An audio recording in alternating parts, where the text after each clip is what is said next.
Hello students, solid state हम लोग discuss कर रहे थे। फर्दर हम कंटिन्यू करते हैं law of constituency of interfacial angle. देखिए हमने ये पढ़ा था फेस क्या होते हैं, एजेस क्या होते हैं। तो इंटरफेशियल एंगल क्या है?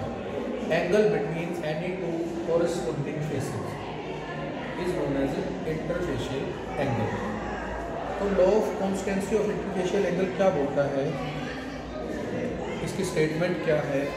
देखिए, the angle between the corresponding faces, the angle between the corresponding faces of A crystal of a particular substance is always same independent of the shape and size of crystal. जैसे आपके पास कोई crystal है, suppose hexagon की form में, ये जो angle है between any two faces, corresponding faces, इसको इंटरफेशियल एंगल बोलते हैं। तो ये लॉ जो है ये क्या बोलता है कि आपके पास एक पर्टिकुलर सब्सटेंस के क्रिस्टल है, crystal of a particular substance. वो क्रिस्टल का शेप कुछ भी हो सकता है, साइज कुछ भी हो सकता है, बट जो इंटरफेशियल एंगल होगा ना उसका, वो हमेशा क्या होगा? कांस्टेंट होगा। ये लो होगा कॉन्स्टेंसी ऑफ इंटरफेशियल एंगल। और इसको मेजर करने के लिए इंटरफेशियल एंगल को हमारे पास एक इंस्ट्रूमेंट होता है जिसको गोनियोमीटर बोलते हैं। With the help of this we can measure the interfacial angle. ठीक है। आफ्टर दैट हमारे पास है next topic, elements of symmetry. We have different symmetric elements, elements of symmetry.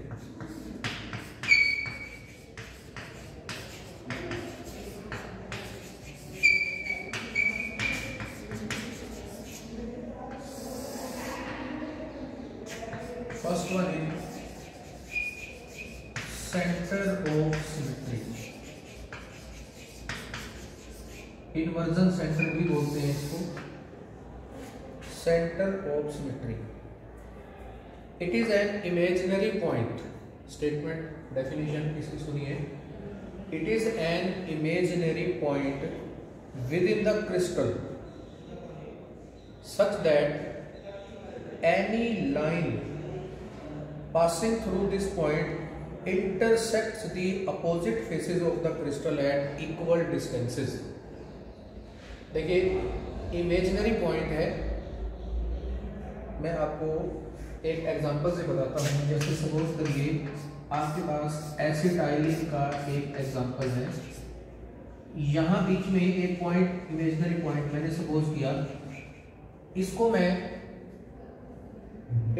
Centre of symmetry बोल दूं या इन्वर्जन सेंटर बोल दूं, तो उसके पीछे देखो, सिंपल वर्डिंग में अगर हम समझें, यहाँ पे आप एक मिरर लगाइए। इस मिरर से ये ग्रुप और ये ग्रुप जो है वो इक्वली डिस्टेंट होते हैं, इक्वल डिस्टेंस पर होते हैं। मतलब ये एक ऐसा पॉइंट है जिस पॉइंट से दो सिमिलर ग्रुप्स की जो दूरी है वो सेम होगी या इक्वल होगी। ऐसे पॉइंट को हम क्या बोलते हैं? Centre of symmetry. Centre of symmetry, समझ गए बात? जैसे आपके पास ये स्क्वायर है, तो देखिए मैं इस स्क्वायर के जो डायगोनल है उनको आपस में ये ज्वाइन कराऊं कॉर्नर्स को, तो डायगोनल इंटरसेक्टर जो होगा यहाँ अगर मैं मिरर रखूं, देखिए तो यहाँ पे जो पॉइंट है उतने ही डिस्टेंस पे यहाँ पे भी वैसा ही पॉइंट हो सिमिलर, और वैसे ही यहाँ पे जो पॉइंट है या एटम है उतने ही डिस्टेंस पे इसके अपोजिट भी वही एटम हो, तो मैं बोलूँगा कि ये जो पॉइंट है ये सेंटर ऑफ सिमेट्री है या फिर ये इन्वर्जन सेंटर है।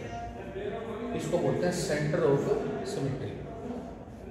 Next we have plane of symmetry. Second we have plane of symmetry.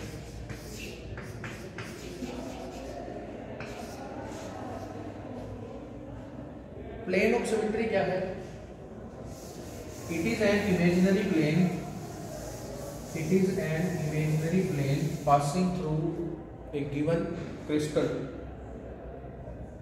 such that it divides the crystal in two halves so that one half is the mirror image of the other half. तो इसको हम बोलते हैं plane of symmetry. जैसे देखिए, यही example लीजिए, मान लो आपके पास स्क्वायर है, इस स्क्वायर को मैं यूं बीच में से कट कर दूं तो ये फर्स्ट हाफ, ये सेकंड हाफ, ये एक दूसरे की मिरर इमेज बन जाएंगे। या फिर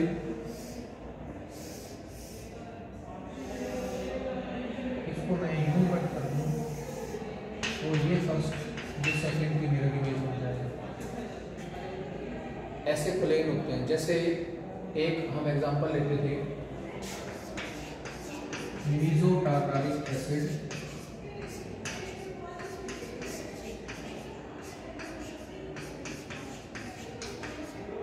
इसके अंदर से ये प्लेन ऑफ सिमेट्री, ये फर्स्ट हाफ सेकंड हाफ की मिरर इमेज हो जाती है। तो ये एक इमेजिनरी प्लेन है जो मॉलिक्यूल के दो हिस्से कर देगा। और कैसे करेगा कि एक पार्ट दूसरे की एग्जैक्टली मिरर इमेज होता है। क्या होता है? Mirror image. ऐसे ही हमारे पास होते हैं rotation axis of symmetry. Rotation axis of symmetry. Third one भी है rotation axis of symmetry.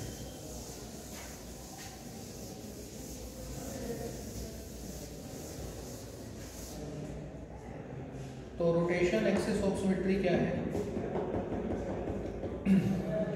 An imaginary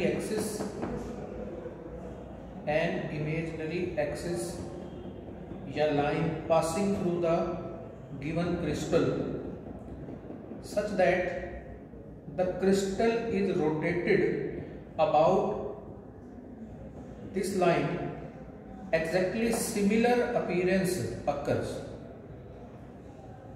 ध्यान से समझिए, एक लाइन है जिस लाइन के अबाउट यदि आप क्रिस्टल को रोटेट करते हैं तो हमें सिमिलर अपीयरेंस मिलती है। कैसे मिलती है आप ध्यान से समझिएगा। जैसे आपके पास एक सिंपली बात करते हैं, वाटर मॉलिक्यूल है, इसको मैं बोलता हूँ HA, इसको बोलता हूँ HB।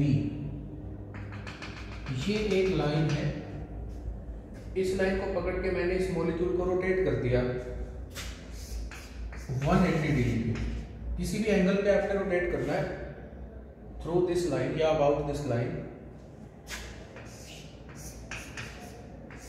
तो HB है जो वो यहाँ पहुंच जाएगा, HA जो है वो यहाँ पहुंच जाएगा। अब अगर मैं यहाँ A और B ना लिखूं तब तो इन दोनों में कोई डिफरेंशिएट नहीं कर सकते ना हम, कि ये भी वाटर है, ये भी वाटर है, ये हाइड्रोजन है, ये भी हाइड्रोजन है। लेकिन क्योंकि मैंने इनको A B लिखा तो अब मुझे ये पता चल गया कि B तो घूम के यहाँ आ गया और A यहाँ चला गया। ये दोनों आइडेंटिकल नहीं है, सिमिलर है। सिमिलर कैसे कि ऑक्सीजन की एक साइड HA है, एक साइड HB है। यहाँ पे ऑक्सीजन की एक साइड HA है और एक साइड HB है, but these are not the same orientation. फिर इसको मैंने 180 डिग्री पे दोबारा रोटेट किया तो HA यहाँ पहुंच गया, HB यहाँ। अब जो थर्ड वाली है वो इसकी बिल्कुल सेम ओरिएंटेशन है, जैसा ये है वैसा ही वो है, बट ये दोनों भी अगेन क्या हुई? इक्विवेलेंट और सिमिलर ओरिएंटेशंस। तो अब आप देखो, हम यहां से चले थे और ऐसी ही अरेंजमेंट कितनी बार रोटेट करने से आई? 2 बार। देखो कैसे, टोटल एंगल एक पॉइंट के अबाउट 360 होता है ना, मैंने 180 पे रोटेट किया 2 बार, तो आपके पास आंसर आया 2। तो हम बोलेंगे यहाँ पर C2 एक्सिस ऑफ सिमेट्री क्या है? C2 axis of symmetry water के अंदर। ऐसे ही हम और एग्जांपल भी ले सकते हैं। जैसे सपोज करो आपके पास अमोनिया हो, समझिएगा, सपोज आपके पास अमोनिया है NH3, ऐसे लिखिए H1 H2 H3, 120 डिग्री पे मैंने इसको रोटेट किया,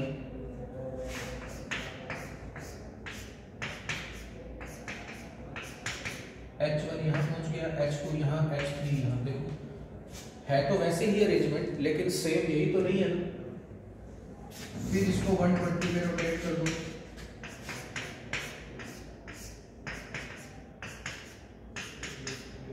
H1 यहाँ पहुंच गया, H2 यहाँ, H3 यहाँ। फिर 120 पे रोटेट कर दो,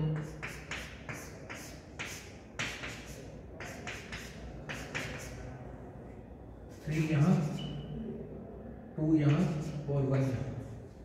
अब देखो फर्स्ट और फोर्थ जो है वहां, ये दोनों बिल्कुल सेम है। कितनी रोटेशन से आया?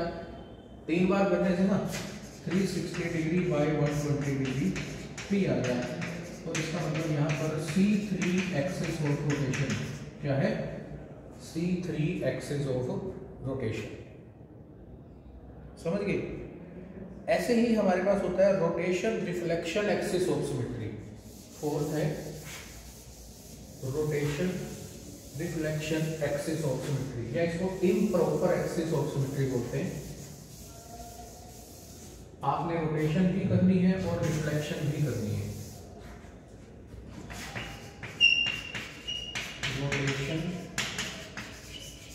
Reflection axis of symmetry.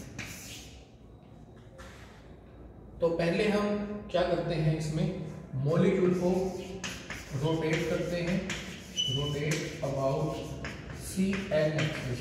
मतलब आपके पास क्या है, C2 एक्सिस है, C3 C4 जो भी है, CN एक्सिस पे रोटेट करो। Then take rotation, then take reflection about perpendicular plane. तब हमने उसके परपेंडिकुलर प्लेन लगा के, मिरर लगा के रिफ्लेक्शन लेनी है, और यहां से क्या मिलेगा हमें, and will get similar orientation, similar orientation of the molecule या फिर क्रिस्टल। ठीक है, एक बार रोटेट करो, फिर उसके बाद क्या करो, रिफ्लेक्ट करो, तो आपको क्या मिलेगा, सिमिलर ओरिएंटेशन मिलेगी। आगे बात समझ में? इसको इम्प्रॉपर एक्सिस ऑफ रोटेशन भी बोलते हैं। तो इस लेक्चर में हम इतना ही डिस्कस करते हैं, बाकी नेक्स्ट लेक्चर में डिस्कस करेंगे। Thank you.